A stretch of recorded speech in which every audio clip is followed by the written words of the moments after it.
Kami akan hadirkan sorotan berkenaan dengan kasus penggusuran di klaster Setia Mekar Residence 2 Tambun Selatan Bekasi yang kemudian menjadi sorotan publik.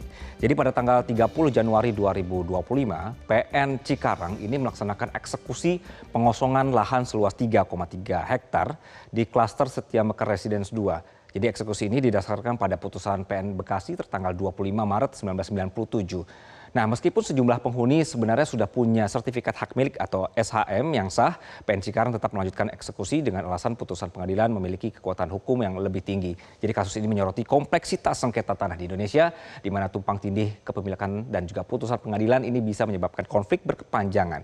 Kami hadirkan duduk perkaranya seperti apa begitu ya, karena kasusnya ini cukup pelik dan bermula dari tahun 1976. Kami akan coba membuat duduk perkaranya secara garis besar pemirsa. Di tahun 1976 ini yang pertama ya.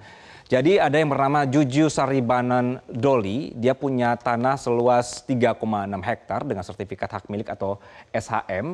Nah di sini kemudian terjadi transaksi jual beli antara Juju dan juga Abdul Hamid. Ini dua orang ini dulu pemirsa. Kemudian Juju ini diduga melakukan penjualan kembali tanah tersebut kepada pihak lain meskipun sebelumnya telah dijual kepada Abdul Hamid. Dari sini ya pemirsa ya. Kita lanjutkan.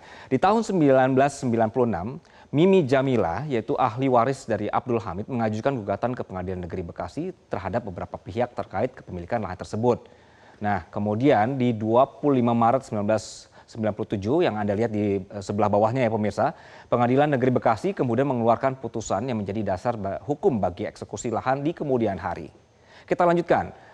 Lalu di tahun 2002 terjadi transaksi jual beli antara Kayat dan juga Tunggul Paraon Siagian untuk sebagian lahan tersebut yang kemudian dipasarkan sebagai perumahan. Kita coba tampilkan secara full screen.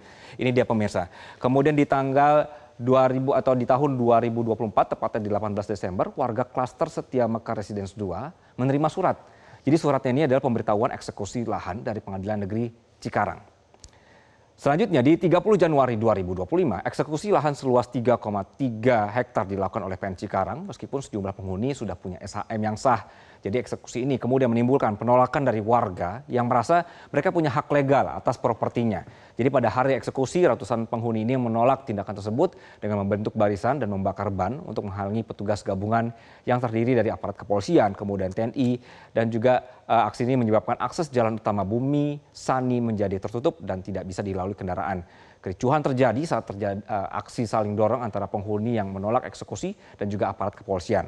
Dari pengembang klaster Setia Mekar Residence 2, ini mereka mengklaim sudah melakukan transaksi jual beli 27 bidang tanah dengan warga dan pemilik ruko. Namun penggugat Mimi Jamilah menyatakan bahwa pengembang mengetahui status lahan tersebut masih dalam sengketa saat melakukan penjualan.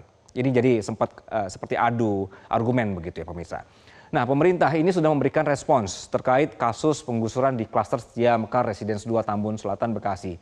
Menteri Agraria dan Tata Ruang, Kepala Badan Pertanahan Nasional, Nusron Wahid, ini menyatakan bahwa proses eksekusi oleh Pengadilan Negeri Cikarang ini sebenarnya tidak sesuai dengan prosedur yang benar. Nusron menegaskan bahwa pengadilan seharusnya memastikan keabsahan sertifikat hak milik atau SHM yang dimiliki warga sebelum melakukan eksekusi. Nusron juga menyoroti bahwa 5 bangunan yang telah digusur tidak termasuk dalam peta lahan yang disengketakan oleh penggugat Mimi Jamilah. Ini dia ceritanya pemirsa. Jadi cukup pelik ya dari 1976-an tadi. Jelajahi cara baru mendapatkan informasi. Download Metro TV Extend sekarang.